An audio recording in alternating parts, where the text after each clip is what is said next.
Dios les bendiga y bienvenidos enamorándonos de la palabra.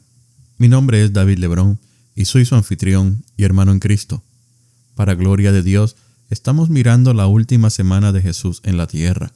Los evangelios nos dan bastante información acerca de los eventos que fueron llevando a nuestro Señor a la cruz durante la Semana Santa, y en nuestro estudio ya hemos visto lo que ha sucedido hasta el punto en que Pilato le dice a los judíos: su sangre no está en mis manos, llévense a su rey y crucifíquenlo. Jesús ante Pilato fue sin duda el juicio más intenso y dramático del relato de estos días, pero ahora nos toca estudiar la crucifixión de Jesús. Y para esto iremos a Mateo capítulo 27, donde estaremos leyendo desde el versículo 24 en adelante. La palabra de Dios se lee en el nombre del Padre, del Hijo y del Espíritu Santo. Amén. Mateo capítulo 27, versículo 24 en adelante, dice así: Viendo Pilato que nada adelantaba, sino que se hacía más alboroto, tomó agua y se lavó las manos delante del pueblo, diciendo: Inocente soy yo de la sangre de este justo, allá vosotros. Y respondiendo todo el pueblo dijo: Su sangre sea sobre nosotros y sobre nuestros hijos. Entonces le soltó a Barrabás, y habiendo azotado a Jesús, lo entregó para ser crucificado. Entonces los soldados del gobernador llevaron a Jesús al pretorio y reunieron alrededor de él a toda la compañía. Lo desnudaron y le echaron encima un manto escarlata. Pusieron sobre su cabeza una corona tejida de espinas y una caña en su mano derecha. E hincando la rodilla delante de él, se burlaban diciendo: Salve, Rey de los judíos. Lo escupían y tomando la caña lo golpeaban en la cabeza. Después de haberse burlado de él, le quitaron el manto, le pusieron sus vestidos y lo llevaron para crucificarle. Al salir, hallaron a un hombre de Cirene que se llamaba Simón. A éste obligaron a que llevara la cruz.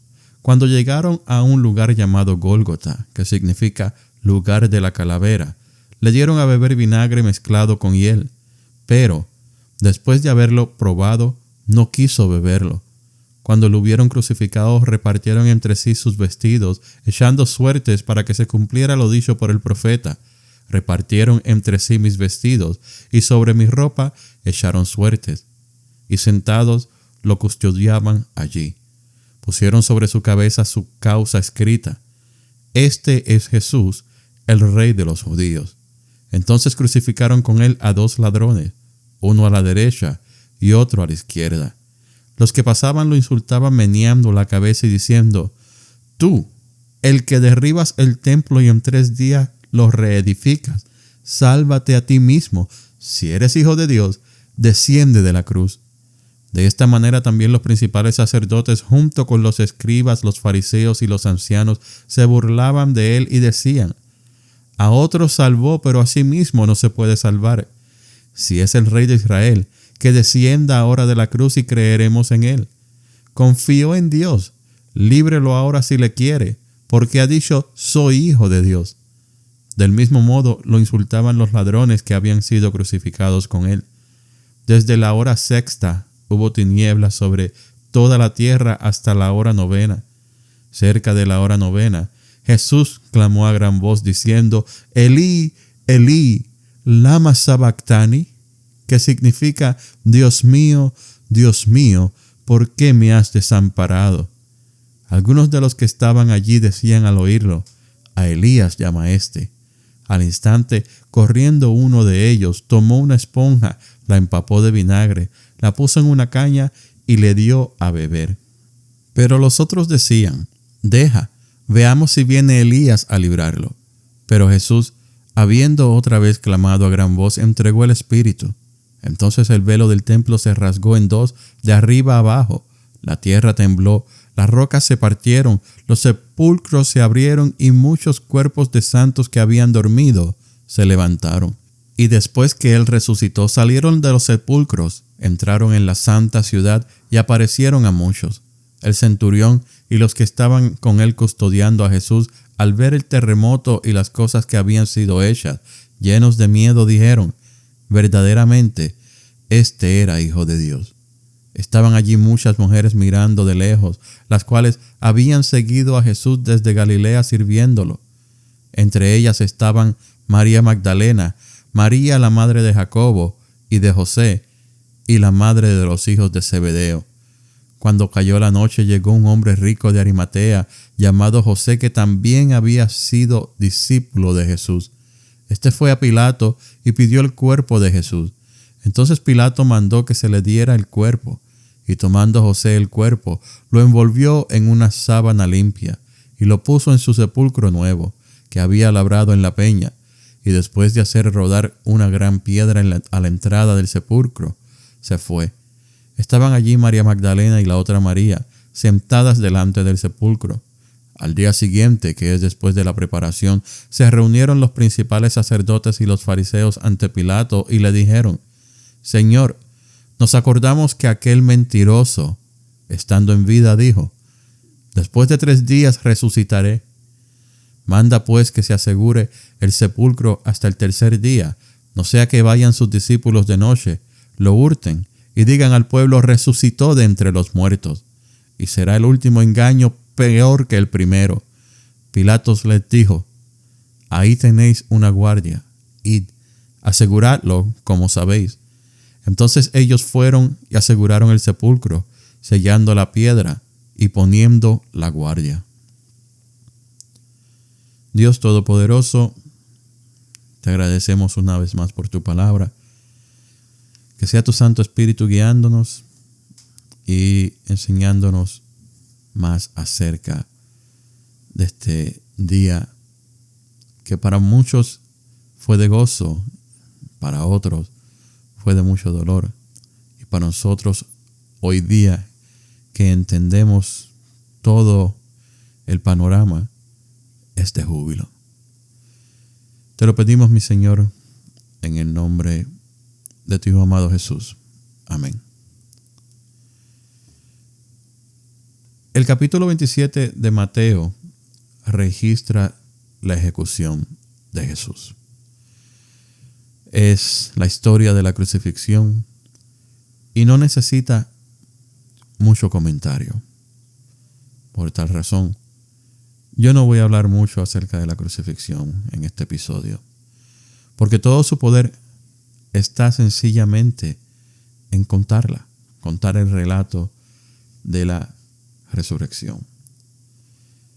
Y lo que vemos en el pasaje que leímos es que después de que Pilato entrega a Jesús a los judíos, vemos que Jesús es burlado y crucificado. Pareciera que durante todos estos eventos Dios está ausente, pero aquellos que tienen ojos espirituales pueden ver la presencia y el poder de Dios sin duda alguna. Los versículos 24 al 26 son un recuento de lo que ya hemos estudiado cuando vimos que el pueblo prefirió que Barrabás fuese puesto en libertad y que Jesús fuese sentenciado a muerte. Ya Pilato no puede hacer más por poner en libertad a Jesús, porque recordemos que Pilato le dijo a los judíos en unas 4 ocasiones: yo no encuentro algún delito en él. Y sin embargo, quizás su ambición política o su miedo a César ante la insinuación de parte de los judíos de que si Pilato dejaba a Jesús en libertad no podía ser amigo del César, hicieron que Pilato cediera a las peticiones de los judíos. Los soldados se llevaron a Jesús y se burlaron de él al ponerle un manto escarlata sobre su cuerpo, una corona de espinas en su cabeza y en su mano derecha una caña como si fuera un cetro. Estas 3 cosas son objetos que tenía un rey, que identificaban a un rey. Ya que Jesús era el rey de los judíos, ellos decidieron burlarse vistiendo a Jesús como rey y luego se arrodillaron frente a él en forma de burla. Estos hombres no tenían por qué entender lo que estaban haciendo. Eran hombres impíos que no conocían al Dios de Israel. No conocían las promesas, las bendiciones, las profecías, la historia o la relación que Dios había hecho y dado y tenido con Israel. El aspecto físico de Jesús, especialmente en ese momento, no era el aspecto de un rey. El aspecto físico de Jesús durante su ministerio era el de un hombre humilde, un nómada, que no tenía poder alguno, que no tenía dónde poner su cabeza para dormir. El aspecto físico de Jesús en el momento en que estos soldados se burlaban de él era el de un cuerpo casi moribundo, porque recordemos que Jesús ya había sido azotado. Y sin embargo, la burla de los soldados fue producida por su ignorancia. No había odio en sus acciones. Ellos estaban cumpliendo con una orden y aunque eran ignorantes, la ignorancia no es excusa para sus acciones. En la otra mano tenemos la burla de los judíos. Los judíos no estaban en el mismo barco que los soldados romanos. Los judíos, especialmente los conocedores de las Escrituras, debieron reconocer el cumplimiento de las profecías concernientes al Mesías en la persona de Jesucristo. Ellos debieron haber recordado Isaías 53 porque, después de todo, era el Mesías a quien ellos deseaban ver. Y sin embargo, no les vino a la mente ese pasaje. De hecho, Isaías 53 es un capítulo prohibido para los judíos hoy día. No lo leen. Si usted lee Isaías 53 a un judío, ellos automáticamente piensan que usted está leyendo del Nuevo Testamento, que es la parte de las Escrituras que ellos se niegan y se rehúsan a leer. No las leen porque hablan de Jesucristo como el Mesías. Pero el pasaje de Isaías 53 obviamente no es del Nuevo Testamento, es del Antiguo, de su Tanakh. Palabra de Dios por medio del profeta Isaías, que fue quien más describió al Mesías y lo que iba a padecer. Hasta este punto de la historia, todas las Escrituras estaban apuntando al Mesías. Todas las Escrituras estaban señalando a Jesús. Pero teniendo ojos, ellos no vieron. Teniendo oídos, ellos no escucharon. Teniendo conocimiento, fueron necios y crucificaron a quien tanto esperaban porque sus corazones estaban endurecidos. Se habían puesto por encima de Dios. En su sabiduría ellos tenían un poquito más de conocimiento que Dios. Para la hora cuando Jesús entrega su espíritu a eso de las 3 de la tarde, vemos a Jesús clamando en la cruz: Dios mío, ¿por qué me has desamparado? Y es que Jesús en ese momento sintió algo que nosotros no sentíamos, que Dios no estaba con nosotros, que Dios no estaba con él en ese momento, que Dios lo había desamparado. Ese fue el momento más doloroso para Jesús y por eso es que él clama de esta manera: Dios mío, ¿por qué? Dime por qué me has desamparado. Es un grito de angustia. En ese momento yo me imagino que ya Jesús tenía sobre él todos los pecados de la humanidad. En ese momento en que el justo estaba pagando la deuda de todos, en que él se hizo pecado, él se sintió solo. Y es que Dios no tiene una relación con el pecado. Dios le da la espalda al pecado. Y en este momento, el justo se ha hecho pecado. Al entregar su espíritu y morir, los líderes religiosos se debieron alegrar en gran manera. De hecho, en Lucas dice que se dieron golpes en el pecho. Pero ellos no sabían que el domingo llegaría. En el momento de su muerte, Satanás debió haber abierto las botellas de champán y comenzó una fiesta porque había visto a Jesús morir. Pero él no sabía que el domingo llegaría. En ese momento sus seguidores perdieron sus ánimos. Pero ellos no sabían que el domingo llegaría. Muchos se entristecieron, muchos lloraron. Muchos no sabían qué hacer después de poner su esperanza en alguien que había muerto. Pero el domingo no había llegado. Dice la Biblia que muchas cosas sucedieron cuando Jesús murió. El velo del templo se rasgó en dos, de arriba a abajo. Esto hizo el Padre para darle acceso directo al hombre por medio de Jesucristo. Ya no había necesidad de ir a un sumo sacerdote y traer un sacrificio, sino que Jesús en su capacidad de sumo sacerdote, se ofreció como el único sacrificio que aplacaría con la ira de Dios una vez y para siempre. El velo del templo se rasgó en dos, de arriba a abajo, haciendo a Jesús el único camino para llegar al Padre. Dicen las Escrituras que la tierra tembló, partiendo rocas, abriendo sepulcros. Cuerpos de los santos que ya habían dormido, es decir, que ya habían muerto, se levantaron. Y cuando esto sucedió, el centurión y los que estaban con él custodiando a Jesús sintieron temor y declararon: verdaderamente, este era Hijo de Dios. La muerte de Jesús no es un evento más en la historia de la humanidad. La muerte de Jesús marca el comienzo de la derrota de Satanás, solo que Satanás aún no lo sabía. La muerte de Jesús revela la esperanza del mundo caído. En el plan de Dios era necesario que Jesús muriera. ¿Por qué? Porque el domingo está a solo 3 días. Y ese es el día que Satanás no espera. Ese es el día que los judíos no se imaginan. Ese es el día de la victoria. Dios Todopoderoso, te damos las gracias por proveer este sacrificio expiatorio, por abrirnos una puerta para que podamos pasar. Te agradecemos, mi Señor, por levantarte y decir: heme aquí, y tomar nuestro lugar para así, mi Señor, placerle a Dios, para así poder tener una comunión con Él.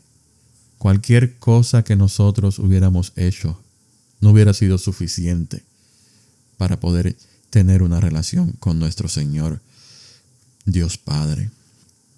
Pero tú, tomando nuestro lugar en la cruz, cargando con todos mis pecados, pero tú pagando la deuda que yo no podía pagar, que no sabía cómo, porque no tenía con qué y porque no iba a ser suficiente. No sabemos cómo agradecerte, pero sí sabemos que te podemos aceptar como nuestro Salvador, como nuestro Señor, como nuestro Redentor. Podemos servirte, podemos contarles a otros lo que tú has hecho por nosotros. Señor, gracias. Señor, gracias. Señor, gracias te damos. Y en nuestros labios debe estar el agradecimiento en todo tiempo, en forma de alabanza. En nuestros labios y en nuestras acciones se debe demostrar lo agradecido que estamos contigo por este sacrificio único y perfecto. Te debemos agradecer porque tú recibiste castigo físico, porque tú te sentiste solo en la cruz y clamaste al Padre: ¿por qué me has desamparado? Señor, gracias, porque hemos comprendido que tu sacrificio es único y perfecto. Y nosotros, por medio de la fe que tú nos has dado, hemos llegado a comprender lo importante que era que tuviéramos un Salvador. Gracias por ser ese Salvador. Señor, bendice a cada uno de los hermanos de Enamorándonos de la Palabra. Cuida de cada uno de ellos. Llévalos con bien en todos y cada uno de sus pasos, a cada uno de los lugares a donde ellos se dirijan. Y Señor, ayúdalos a hablar de ti, a predicarte en todo momento y en todos los lugares en donde ellos interactúen con personas que verdaderamente están necesitadas de ti como su único y exclusivo Salvador. Entonces, mi Señor, te lo pedimos y te lo presentamos en el nombre de tu amado Jesús. Amén. Gracias por escuchar Enamorándonos de la Palabra. Que Dios les continúe bendiciendo.